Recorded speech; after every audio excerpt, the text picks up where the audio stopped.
What's up, everybody? It's Matt here with Project Unbroken, and I'm going live here for a little bit, just changing up the pace. And I wanted to just reach out to you guys.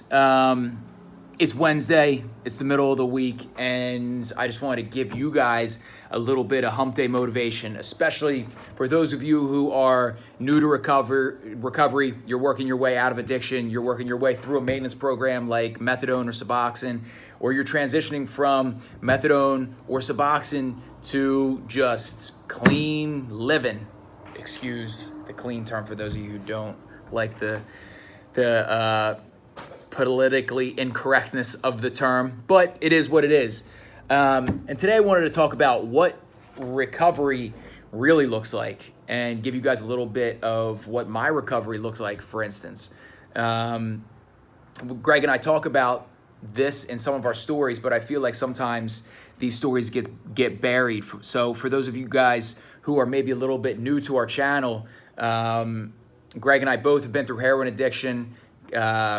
But me personally, when I was ready to quit heroin, I knew I was ready to quit. My life was completely unmanageable, but I wasn't sure of what was going to fill that void. I mean, obviously, many of us use because we're missing something in our life, and we're not sure what to do to scratch that itch or fill that void. So for me, heroin really fit the bill, and for a long time I really was quite content in my addiction. But when my life kind of started spiraling out of control, as heroin will tend to, have us do, I realized I needed to make a change. So I went basically to the closest rehab center to where I lived, and the place was terrible.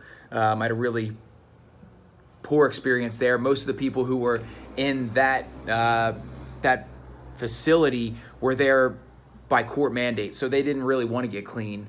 So that means there was a lot of people bringing drugs in and selling drugs inside the facility, and it just wasn't a really good environment for me. So I stayed for maybe a week and a half or 2 weeks, and I was like, I need to get out of here. So I basically left all my stuff there and walked a couple miles to where I was working at the time. And from that point on, my recovery really started. That's when I was trying to figure out things on my own. And that is, I don't recommend taking that path. It's a really difficult way to do things, trying to figure stuff out on your own.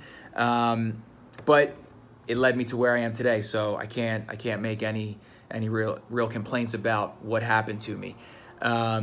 But anyways, I came home and I was trying to figure out how to figure out what to do to move forward. I knew there was a lot of issues that I had to figure out, but I just didn't know which way to turn. So, a lot of times I think when people start to look at recovery, they look at it like it's going to be a straight path. And it's not at all. Just like life, there's a lot of ups and downs.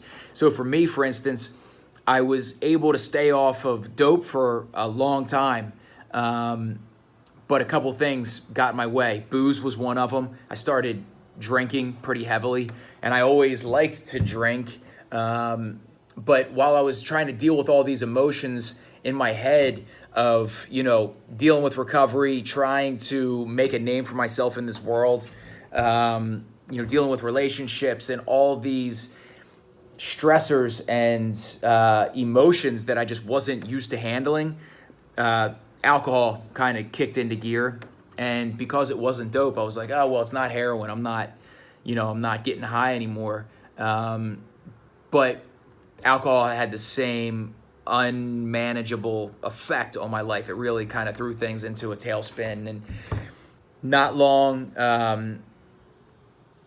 after I stopped using heroin and I started drinking a little bit more, I started getting into even more trouble. So I was wrecking cars. I was getting into fights pretty regularly, as alcohol will tend to have us do. And I kind of went down that path for a while. But I think because alcohol is so socially acceptable, nobody was as concerned. At least, the people in my support group, or the people who cared about me most, they were like, well, he's not using heroin, or at least this is, I'm putting words in their mouths, but I knew they weren't quite as concerned, because drinking in our society is pretty normal. But what I was trying to do was fill some void or some emptiness that was inside of me, with heroin for a long time, and then with alcohol, and it was just continuing to spiral out of control, and it was really difficult.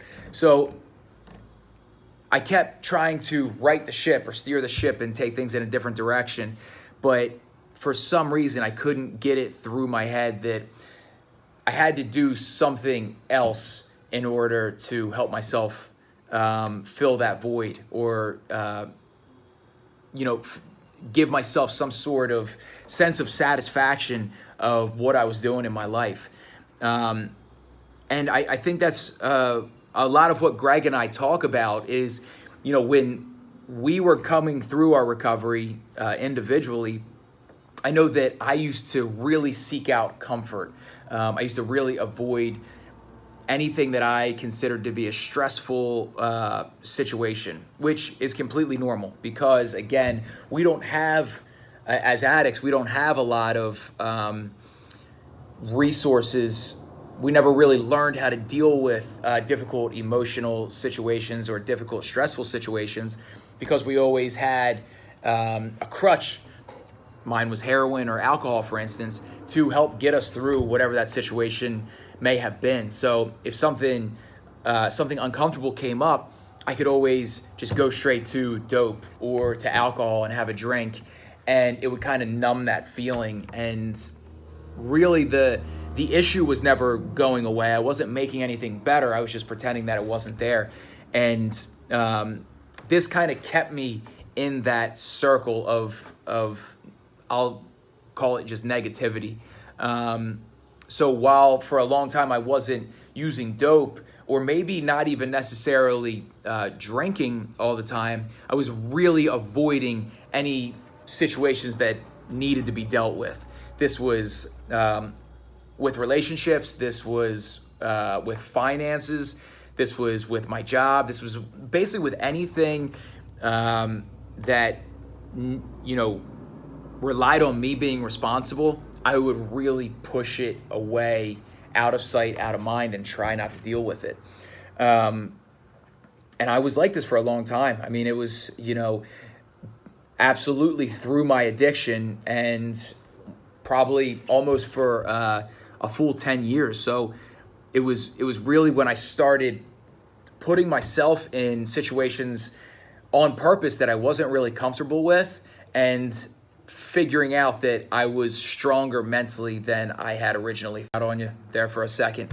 A lot of this would be because of what I went through with my addiction, and you start to kind of build coping mechanisms, real ones, important ones, that help you learn how to deal with stressful situations. But it wasn't until I started intentionally putting myself in situations that required me to step outside of my comfort zone and really work on myself in a positive way. And again, Greg and I talk a lot about, joining up with, something you might find interesting, and you have to try things out. I was lucky, and I tried CrossFit, and I was really drawn to it, and it was difficult, and I was bad at it at first, and it showed me the importance and the power of putting yourself in a difficult situation and overcoming those obstacles and coming out stronger on the other side. And again, as we say in a lot of our videos, this doesn't have to be something that is necessarily physically difficult or demanding. This could be something like an art class, or a cooking class, or a writing class, or going back to school for something that you might find interesting, computer programming or graphic design, all sorts of stuff. I recommend throwing out a broad net and trying different things and seeing what kind of stuff grabs your attention. Again, for me, I really like the idea of physical activity, because exercise is just proven to benefit cognitive function, especially for addicts, when what we're trying to hit is that, that dopamine button, that serotonin button, the endorphins. That's all naturally produced through exercise, and it can really help us feel good about ourselves in a time where that may seem really difficult to do. Everybody that I know that is, really emotionally grounded and has their quote unquote shit together, exercises in some form. So this could be, again, yoga or swimming or golfing or whatever, but there's a couple pieces to that pie that I think are really important. The physical activity, goes over, it helps all the stuff that I just mentioned with the, those feel-good hormones in our brain, but it also teaches you that, a little bit of effort can go a really long way with something physical. And again, this can be with anything that you put effort into, but I think exercise has just benefits that kind of stack on top of themselves. So if you're going through one of these transitions, again, maybe from heroin to a maintenance program, or from a maintenance program over to, cutting that maintenance program out and just being plain old you, try this out. It could be really beneficial. Again, it's going to be scary at first. It's going to be difficult, but I feel that the outcome, the benefit of it is so worth it when you get out on the other side, that you'll really thank yourself later down the road. It's worth a shot. So again, if you have any questions about what might be a good fit for you, or any resources, shoot us a message, leave a comment. Greg and I would be happy to kind of give you some of our resources, places that we looked and things that we tried to do to help put ourselves in a better, physical place, a better mental place, a better spiritual place. And one of them might work for you. But again, I think a benefit is to cast a broad net, try a bunch of different things out, and see what is going to be the best fit for you. So anyways, guys, I'm going to leave it there today. Thanks for watching. We're trying out these new live videos. We'd like to keep them coming more often. So we appreciate any feedback you guys have. Again, do us a favor, hit the like button, hit the subscribe button, and we will have plenty more content coming your way. And I look forward to talking to you guys soon. Take care.